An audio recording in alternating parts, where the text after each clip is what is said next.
Hello friends, welcome to Dhana Tamil cooking. நம்ம சேனலில் என்ன பார்க்க போகிறோம்னா, முருங்கைக்கீரை வச்சு ஒரு பொடி தான் பண்ண போகிறேன்.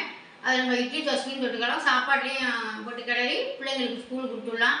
இப்போ நான் காலையிலேயே செய்கிறேன், பிள்ளைக்கு ஸ்கூலுக்கு கொடுத்து விடலாம், சாப்பாட்டில் போட்டு கிளறி ஸ்கூலுக்கு கொடுத்து விடலாம். அதுக்கு தேவையான பொருள்லாம் எடுத்து வச்சுருக்கேன். முருங்கைக்கீரை பறித்து நிழல்லையே 2 நாளாக உணர்த்தி வச்சுருக்கேன். வெயிலெல்லாம் காய வைக்கக்கூடாது, நிழல்லையே வச்சு உணர்த்தி இந்த மாதிரி வச்சுருக்கேன். இப்போ இதை நம்ம வறுத்துக்கலாம். அதுக்கு தேவையான மிளகாய் எடுத்து வச்சுருக்கேன். குண்டு மிளகாயும் ஊசி மிளகாயும் எடுத்து வச்சுருக்கேன். உளுந்து எடுத்து வச்சுருக்கேன். அரிசி எடுத்து வச்சுருக்கேன். கடலைப்பருப்பு, பெருங்காயம், நல்லா பெரிய பீஸாக பெருங்காயம் போட்டுக்கணும். உப்பு. இதை தனித்தனியாக நம்ம வறுத்து இப்போ எடுத்துக்கலாம். இந்த மாதிரிலாம் செஞ்சு வச்சுக்கிட்டோம்னா குழந்தைங்களுக்கு கொடுத்துடலாம். ஃபஸ்ட்டு நம்ம சட்டியை காய வச்சு அரிசியை வறுத்து எடுத்துக்கலாம். ஃபஸ்ட்டு அரிசியை வறுத்துட்டோம்னா அப்புறம் ஈஸியாக இருக்கும் நமக்கு.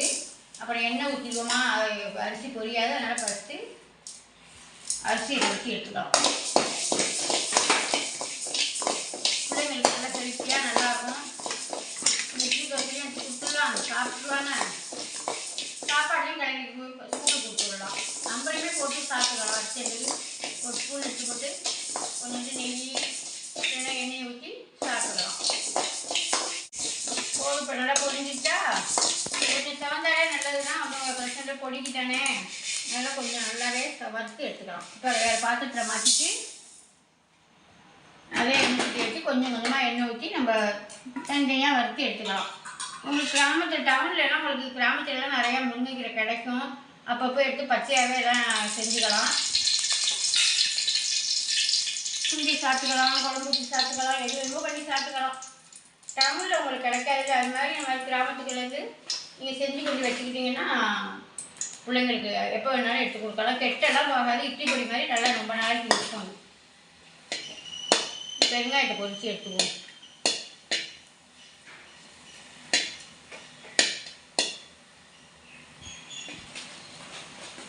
இதோடய நம்ம மிளகாய் அள்ளி போட்டு வறுத்துக்கலாம். உங்களுக்கு காரம் எவ்வளோ வேணுமோ அது மாதிரி வச்சுக்கோங்க. நான் கொஞ்சம் காரமாக தான் இருக்கும், அதனால் காரம் வச்சுருக்கேன். அது மாதிரி பொரியரிசும் உங்களுக்கு வேணும்னா நீங்கள் பொரியரிசி பொரித்து போட்டிங்கன்னா, வேணான்னா விட்டுடலாம். நாங்கள் பொரியரிசி எல்லாத்துக்குமே சும்மா வீட்டுக்கு நம்ம எப்போதுமே இருக்கிற பொரிக்குமே நான் சேர்ப்பேன். அது மாதிரியே இதுக்கும் சேர்த்துக்கேன். வேணும்னா சேர்த்துக்கலாம், நீங்கள் வேணான்னா விட்டுடலாம். கடலைப்பருப்பு உளுந்தோட நிப்பாட்டிக்கணும்.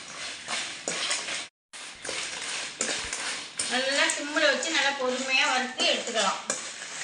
வறுத்து எடுத்து இதை ஒரு பிளேட்டில் மாற்றிட்டு நம்ம கடலைப்பருப்பு உளுந்தையும் வறுத்துக்கிட்டு அப்புறமா இதை கொட்டி லாஸ்ட்டில் கொட்டி இதையும் சேர்த்து அதோட வறுத்துக்கலாம்.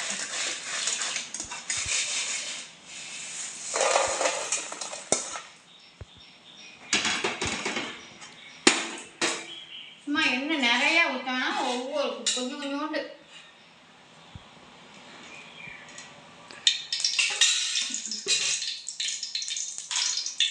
இப்போ நம்ம ரெண்டையுமே போட்டுக்குவோம். கடலைப்பருப்பு உளுந்து ரெண்டையும் போட்டுக்கலாம்.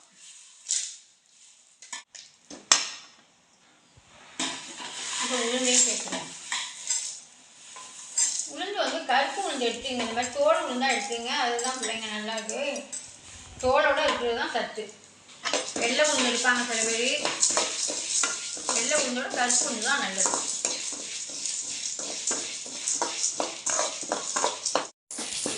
இப்போ நம்ம இறக்கிடலாம். இறக்கி நம்ம பொரியல் வச்சு வச்சுக்கோமா, அதோட சேர்த்துக்கலாம்.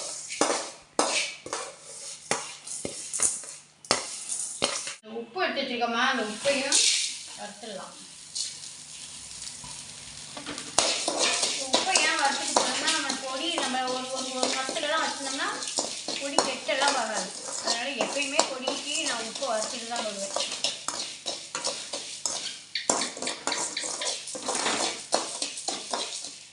போட்டு இடித்தோம்னா ஒரு மாதிரி சதன்னு இருக்கும் பொடி. இந்த மாதிரி வறுத்துட்டோம்னா நல்லா நைஸாக இடிஞ்சு போடும். இடிக்கிறதுக்கும் நம்மளுக்கு ஈஸியாக இருக்கும். ரொம்ப வகை பண்ண வேண்டியது ஈரப்பதம் போகிற அளவுக்கு வறுக்க வேண்டியதான். 5 பூண்டு பல் எடுத்து தட்டி வச்சுருக்கேன், அதை சேர்த்துக்கலாம். இப்போ எங்கள் சைடில் கிராமத்துலேயே கிடைக்க மாட்டேங்குது. எல்லா கீரையும் படித்து கொட்டி வச்சுருக்கு. இது ஏதோ தெரியல, எங்கள் அம்மா கொண்டு வந்துட்டாங்க. அதை 2 நாளாக அதை எடுத்து அதை சுத்தம் பண்ணி காம்பு கும்பெல்லாம் எடுத்துகிட்டு சுத்தம் பண்ணி நிழல்லையே உணர்த்தினேன்.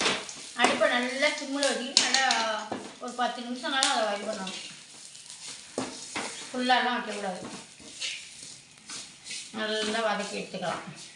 வதக்கி காமிக்கிறேன் உங்களுக்கு.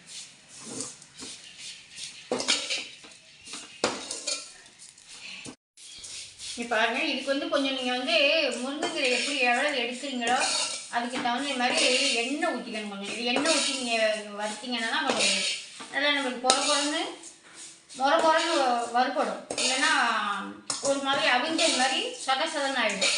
நம்ம வதக்குறோம்ல அந்த மாதிரி ஆகிடும்.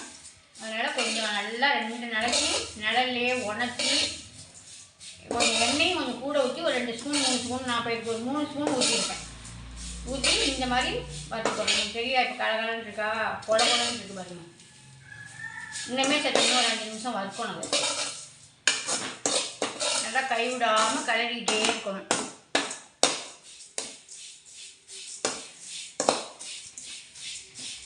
இதோடய இப்போ நம்ம வறுத்து வச்சுருக்கோம்ல மிளகா, அது நல்லா கொஞ்சம் சூடு ஆறி இருக்கும். அதனால் இதோடய போட்டு நம்ம அதையும் ஒரு வறுத்துக்கலாம். இங்கே பாருங்க, தெரியுதா எப்படி பொறன்னு இருக்கு பாருங்க. இந்த மாதிரி வறுத்துக்கணும். நீங்கள் இப்படி நீங்கள் கையில் வச்சு நுணுக்குனீங்கன்னா அது ஒரு மாதிரி சாஃப்டாக இருந்ததுன்னா அது இடிபடாது உங்களுக்கு. இந்த மாதிரி தான் இருக்கணும். மெதுன்னு இருந்துச்சுன்னா அது வறுபடாது. ஆனால் அடுப்பை பாருங்க நான் எப்படி வச்சுருக்கேன். இந்த மாதிரி சிம்மில் வச்சுக்கிட்டு நீங்கள் வறுக்கணும். இப்போ இந்த மிளகாயும் இவ்வளோ சேர்த்து ஒரு 2 நிமிஷம் வதக்கி போகணும். எங்களுக்கெல்லாம் முருங்கைக்கீரை நிறையா கிடைக்கும். நாங்களாம் இருந்தாலுமே அந்த பிள்ளைங்க திங்க மாட்டேங்கிறாங்கல்ல முருங்கைக்கீரை. அதனால் இந்த மாதிரி செஞ்சு வச்சுக்குவோம். இதெல்லாம் நல்லா விரும்பி சாப்பிடுவாங்க. இட்லி தோசைகள்லாம் நிறையா தொட்டு சாப்பிடுவாங்க. சாப்பாட்லேயும் போட்டு கடையை கொடுத்து விட்ருவோம். ஸ்கூலுக்கு டக்குன்னு ஒன்றும் அரிச்செட்டுக்கு ஒன்றும் செய்ய முடியலைன்னா டக்குன்னு செஞ்சு கொடுத்து விட்டுடலாம். இதெல்லாம் நல்லா ஹெல்த்தியான ஃபுட்டு தானே, அதனால் செஞ்சு கொடுக்கலாம். நம்ம அடுப்பை ஆஃப் பண்ணிவிட்டு நம்ம இடிச்சுக்க வேண்டியதான். நல்லா ஆற விட்டு இடிச்சுக்கலாம். இந்த மாதிரி கொட்டி எல்லாத்தையும் ஒன்றா கலரி விட்ருங்க. ஏன்னா நம்ம தனித்தனியெல்லாம் இடித்தோம்னா மிளகாய் இடிபடாது. அதனால் இந்த மாதிரி வறுத்தது எல்லாத்தையுமே கடலைப்பருப்பு, உளுந்து, மிளகாய், அரிசி எல்லாத்தையும் ஒன்றா போட்டு கலரி விட்டு இப்போ நம்ம மிக்ஸி சாரில் சேர்த்து 2 ஐட்டமாக இடிச்சுக்கலாம்.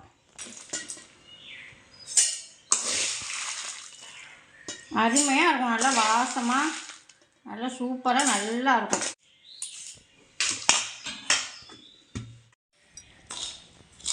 இப்போ இடிச்சுட்டு வந்துட்டேன் பாருங்க. அருமையாக இருக்குது. உப்பு காரம் எல்லாமே கரெக்டாக இருக்குது. வாயில் போட்டு பார்த்துட்டேன். இப்போ கொண்டு போய் எங்கள் பேர பிள்ளைக்கு கொடுத்து பிள்ளைங்க 2 பேருக்கும் சாப்பாடு இன்றைக்கி இந்த சாப்பாடு தான் மதியானத்துக்கு கடையில் கொடுக்க போகிறோம்.